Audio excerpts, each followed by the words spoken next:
Top 10 fairy tales whose morals we could use today. Some time ago, there was a general public that could take an exercise or two, or 10, from exemplary, regularly human tales. That time was currently, and that society was, all things considered, practically all of us. Here are 10 takeaways for advanced people, acquired from lazy pigs, sentimentalist chickens and, obviously, large awful wolves. Top 10 gruesome fairy tale origins. 10. Three Little Pigs. The classic Three Little Pigs. The plot. A trifecta of pig each form new homes. The previously utilized straw, the subsequent sticks, and the third blocks. Enter the enormous, awful, and evidently not halal wolf, who makes short respiratory work of the straw and stick structures. The two pigs escape to the less puff-down capable block building.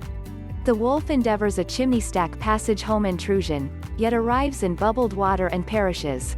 The lesson. So, clearly, straws and sticks aren't recommended assembling materials, particularly for animals that far down the evolved way of life. The pig that required the push to build a more traditional block-based dwelling was in the best situation to endure life's inescapable difficulties, up to and including carnivores. Modern-day application. The bricklaying pig wasn't simply more set up than his pig brethren, yet in addition an enormous area of humankind. Favored with prevalent personalities and more agile, and less tantalizing, bodies, an excessive number of Homo sapiens don't support either. Exercise? Legitimate nourishment? Perusing an option that could be longer than a tweet? Those things require effort. Also, similar to a sturdily developed home, self-care, the lone thing any of us genuinely controls, delivers dividends when life's hindrances arrive. Do we truly believe it's an occurrence that the COVID-19 losses of life are multiple times higher in nations with heftiness epidemics? 1. We eat more slop than pigs, then hope to weather a worldwide well-being emergency without getting blown to cinders. Indeed, even pig know better, all things considered, 1 out of 3 do at any rate. 9. Minimal Red Riding Hood. Brilliant fairy tale classics, Little Red Riding Hood. The plot. In another enormous, awful, home-attacking wolf-based work of art, a little youngster crosses both stream and woods in transit to her grandmother's dwelling place. Notwithstanding encouraging her mother she wouldn't converse with outsiders, the free-lipped girl talks up a ruthless creature as well as unveils her destination. Depending on the adaptation, the wolf heads to grandmother's and either eats her or secures her a storeroom. The dressing-in-drag critter then camouflages himself as an older, female human so convincingly that the woman's own granddaughter, who is either seriously outwardly impeded or significantly more seriously learning handicapped, gets it with barely a second thought. Just a woodsman, hearing the young lady's shouts when the wolf tells the truth with his culinary aims, saves the young lady from being dessert. The lesson. Don't be so indiscriminately believing that the world eats you, or your grandmother, alive. Modern-day application. Where do we start? With the imbeciles on the left who don't understand news networks like CNN by and large untruth or transform molehills into mountains, ordinarily by blowing something some moderates said uncontrollably out of proportion, 2. Essentially to keep them watching and lift their own evaluations? Or on the other hand the idiots on the right, who genuinely accept that, notwithstanding all proof despite what might be expected, they're favored up and Comer won the last election. Far too couple of individuals have successful horse crap finders these days. The powerlessness to perceive ulterior intentions, the two-timers, is a vital justification the polarization of Western culture, and America's specifically. 8. The Boy Who Cried Wolf. Brilliant book video anime, The Boy Who Cried Wolf. Plot. Tasked with tending to a herd of sheep close to his curious town, a shepherd kid chooses to have some good times with the townsfolk. Wolf. Wolf, he shouts out, name-dropping fantasy's #1 sort cast scoundrel. Neighbors race to the sans wolf scene, where the kid snickers at them. He then pulls this crap like 3 more times. Enter the wolf, whose ears were likely ringing at this point. With not a single bubbling water or equipped woodsman to be seen, he continues to scarf down a sheep or a few. Wolf. Wolf, the kid cries. In obvious, fool me multiple times, disgrace on us style. Nobody notices his call this time around. Not even the incredible Shepherd's Union could save the fellow's job. The lesson: no one accepts a liar, in any event, when he talks the truth. Modern-day application. While the past passage, Little Red Riding Hood, manages artlessness, the lesson of this story includes its inverse. A far and wide cultural criticism coming about because of many years of being deceived by authorities in different capacities. Liberals and moderates, legislators and columnists, corporate chiefs and association pioneers, every constant liar, and all pushing general society toward an extraordinary enormous shrug that says, they're all deceptive, so f***ckm. 3. The outcome is a blocked-out failure to perceive truth from lies even in clear, highly contrasting situations. A bogus prevarication brought into the world of long stretches of falsehoods and frustrations. 7. Jack and the Beanstalk. Jack and the Beanstalk, the children's story. The plot: a helpless youngster exchanges his cow for sorcery beans, a choice that leaves little uncertainty with regards to why he's dejected. His mother immediately tosses them out the window, and likely leads in exhaustive medications clear of Jack's room. However, the following morning, Jack awakens to a monster tail extending to the sky. Up he goes, in light of the fact that dislike he has something important to get to or anything. Jack arrives at a cloud, whose sole inhabitant is a monster with gold coins. Jack goes full criminal and takes them. The following day, he returns for a goose that lays wizardry eggs. Regardless of now having a practical wellspring of valuable metal, Jack gets back to steal a gold harp. However, the harp makes commotion, and the Goliath gives pursue. Jack arrives at the base and hacks down the tail, killing the Goliath in an ending not many would depict as fair. The lesson: officially, the good includes exploiting life's opportunities. 4. But considering Jack was a hoodlum who wasn't fulfilled after in a real sense ransacking a living gold assembling office, don't be eager comes to mind. Modern-day application. Top to base, society is fixated on moreism.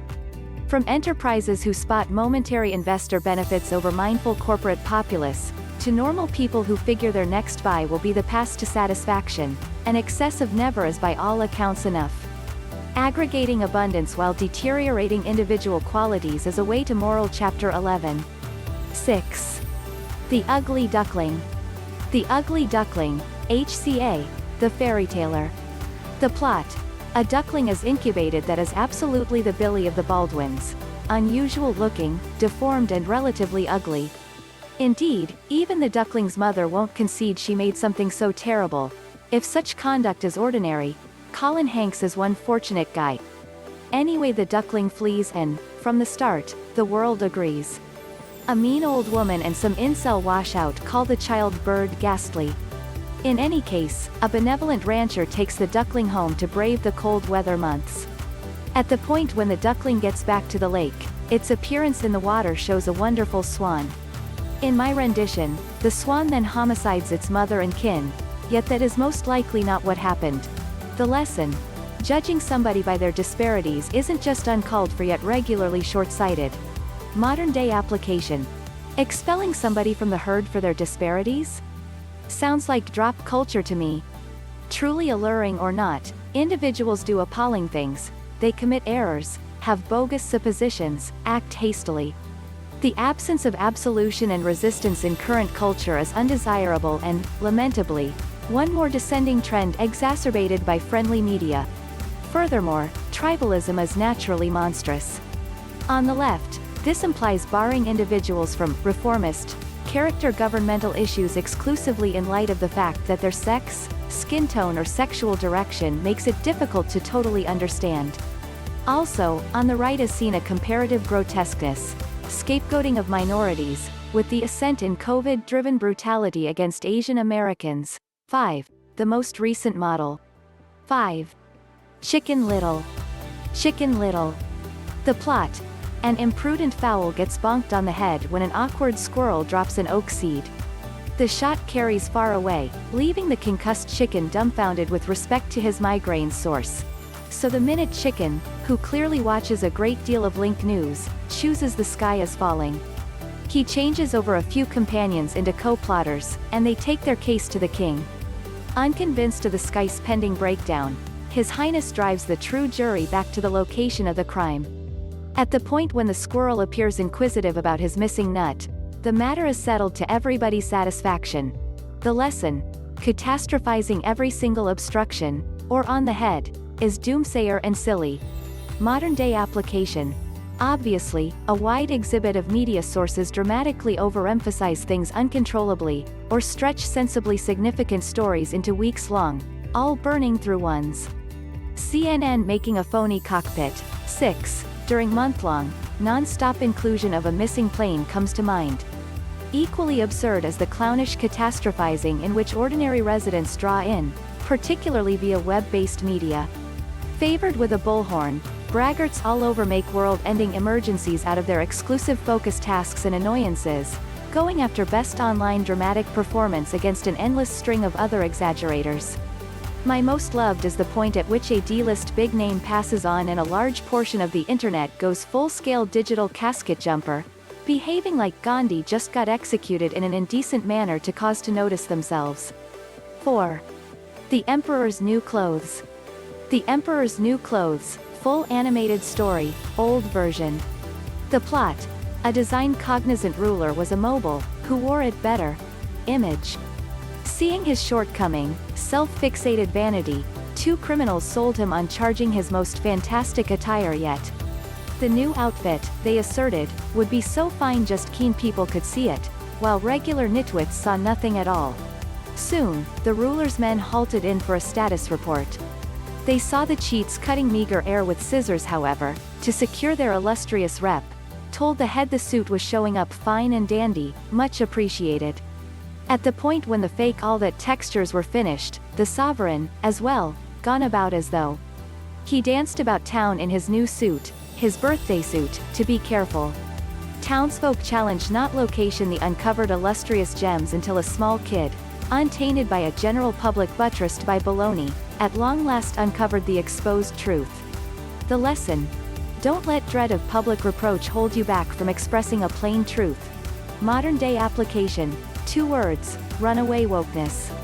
The aversion, particularly of sensible moderates and dissidents, to censure the eye-roll actuating ethicalness flagging and immaculateness trial of the outrageous left, has prompted drop culture, personality-first childishness and dumb ideas like undermining law enforcement. To quote U.S. Democratic Party specialist James Carville. 7. Wokeness is an issue and everybody knows it. It's difficult to converse with anyone today who doesn't say this. But they would prefer not to say it for all to hear. 3. The Pied Piper. The Pied Piper of Hamelin fairy tales for kids, traditional story. The plot: when a town becomes overwhelmed with rodents, a talented flute player, Wink, clad in a lavish yellow and red coat, word of the day, pied, signifies, kaleidoscopic, offers to eliminate the rodents for £50. The city hall leader concurs, and the piper baits the rodents away with a free show. They follow him into a stream, where they drown.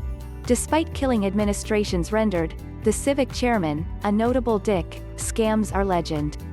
So the irritated piper plays a tune he realized the youngsters might want, Baby Shark, and leads them away. Depending on the adaptation, they were either gone forever or prompted their demises like rats. 8. Which appears to be outrageous yet. Hello, next time pay up. The lesson: if you don't hold up your end of the deal, you get what's coming to you. Modern-day application. Much of society has lost all capacity to check circumstances and logical results. For instance, on the off chance that you leave huge areas of individuals in the financial rearview reflect by reappropriating and robotizing their positions, they become angry, and you don't will gripe when they choose somebody who takes their side. Similarly, in the event that you stoop on the neck of somebody who submitted a minor offense for 9 minutes and the lethal film turns into a web sensation, you don't will whine about wide-scale urban shock and a long prison sentence.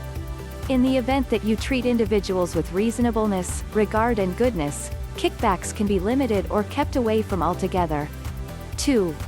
The Three Billy Goats Gruff. Brilliant fairy tale classics, The Three Billy Goats Gruff. The plot: A trifecta of goats, little, medium and enormous, separately, have their sights set on a slope with long, heavenly grass. Sadly, their objective café was across a profound stream, and its solitary extension had an eager savage under it. So essentially, a similitude for a few of this present site's customary remark string commandos. But the skilled goats outmaneuver the irate, semi-rational savage. The smallest one guarantees that the goat directly behind him is bigger and more delectable, then the subsequent goat makes a similar guarantee. The third is sufficiently large, okay, adequately large to gut the savage's eyes out and stomp on him. The three goats continue to sup on the best fields. The lesson: pick your fights carefully. Also, on the off chance that another person is more qualified to combating an apparent danger, let them. Modern-day application. A critical driver of society's uplifted aggressiveness is a diminished powerlessness to avoid the fracas and continue on ahead. From excellence-flagging superstars destroying the Oscars, 9. To know-it-all undergrads guaranteeing their social positions are the lone adequate ones, to opportunity heroes who think wearing a veil during a pandemic encroaches on their freedoms, our everybody's a specialist culture shows there's no slope little enough for most boneheads to kick the bucket on. 1. The Princess and the Pea. The Princess and the Pea story for children, Hans Christian Andersen fairy tales. The plot: a demanding ruler looked for the ideal princess. He was swiping no place except for left on his royal romance application, and the girls at ye old royal pub were either excessively acceptable at disapproving of their P&Qs or had feed consumes on their knees and backs. In the event that you get my drift. One stormy evening, a doused lady moved toward the palace, asserting illustrious legacy. The sovereign's mother, who had a strange method of winnowing possible little girls-in-law, had the woman rest on many sleeping cushions, with a pea under the last one. At the point when the youngster whined of a horrible spinal pain the following morning, it was by one way or another concluded that she was, to be sure, a princess. The lesson: I was really trusting you could advise me. Try not to make hasty judgments. Little things matter an extraordinary deal. Modern-day application. Regardless the intended good, the old pea under the sleeping cushion stunt may be the strangest, most outrageous immaculateness test until the approach of Twitter. Gracious, yet Twitter the townsfolk currently have. Huzzah! Do we truly need to face a daily reality such that princesses are controlled by pea-driven back torment? Additionally, would we really like to live in a general public where each pea-sized trigger should be disgraced, disinfected and thought policed by most perfect suppositions remunerated with likes, retweets and click-throughs? Do we truly need to pamper individuals in places of refuge and embed blame in guiltless schoolchildren with a diagram showing the 8 white identities? 10. I'm white traitor, coincidentally.